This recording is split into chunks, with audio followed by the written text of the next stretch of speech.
নমস্কার বন্ধুরা, আজকের রেসিপি লাল শাক রেসিপিটি সম্পূর্ণ দেখবেন। দেখুন, এখানে একটা থালাতে লাল শাক ভালো করে ধুয়ে কেটে পরিষ্কার করে কুচিয়ে নিয়েছি, সাথে পেঁয়াজগুলিও কেটে নিয়েছি। রেসিপিটি শুরু করছি। কড়াইয়ে দিয়ে দিলাম পরিমাণ মতো সরিষার তেল। ওই তেলে একটা শুকনো লঙ্কা, দুটো চেরা কাঁচা লঙ্কা, হাফ চামচ গোটা জিরে ফোড়ন দিলাম। এই রেসিপিটি একদম সহজ পদ্ধতিতে বানাবো, আর খেতে কিন্তু হবে দুর্দান্ত, আর গরম ভাতে খেতে কিন্তু অসাধারণ লাগে বন্ধুরা। তো গরম হয়ে গেছে ফোড়নের তেল, ওই তেলের মধ্যে দিয়ে দিলাম কেটে রাখা শাক আর পেঁয়াজ কলি। এবার ওই শাকের মধ্যেই দিয়ে দেব স্বাদ মতো লবণ আর পরিমাণ মতো হলুদ গুঁড়ো। এবার ভালো করে শাক নেড়ে দেব। এই রেসিপিটি খুবই সোজা, আর খেতে কিন্তু হয় দারুণ।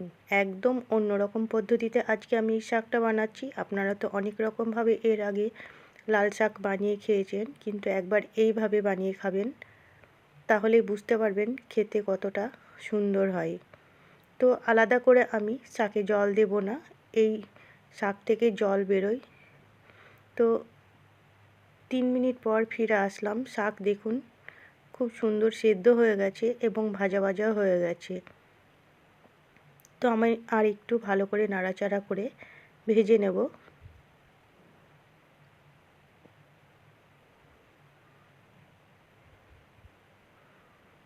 দেখুন খুব সুন্দর ভাজা হয়ে গেছে। আর এই শাকের টেস্ট আর একটু বাড়ানোর জন্য আমি দিয়ে দেব সাদা তিল। এখানে আমি সাদা তিল 2 চামচ দিলাম। এবার আরও একটু নেড়ে দেব। আর একটু নাড়াচাড়া করে তিলটাকে শাকের সঙ্গে ভেজে নেব। এইভাবে একবার আপনারা বানিয়ে খাবেন, তাহলে বুঝতে পারবেন যে কতটা সুন্দর হয় খেতে।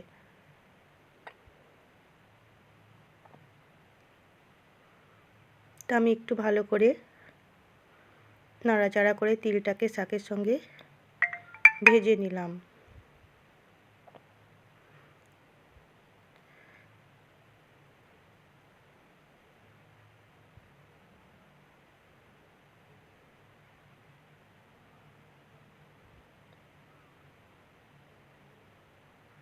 তো শাক খুব সুন্দর ভাজা হয়ে গেছে, দেখে বুঝতে পারছেন। নামিয়ে অন্য পাত্রে সার্ভ করে দেব।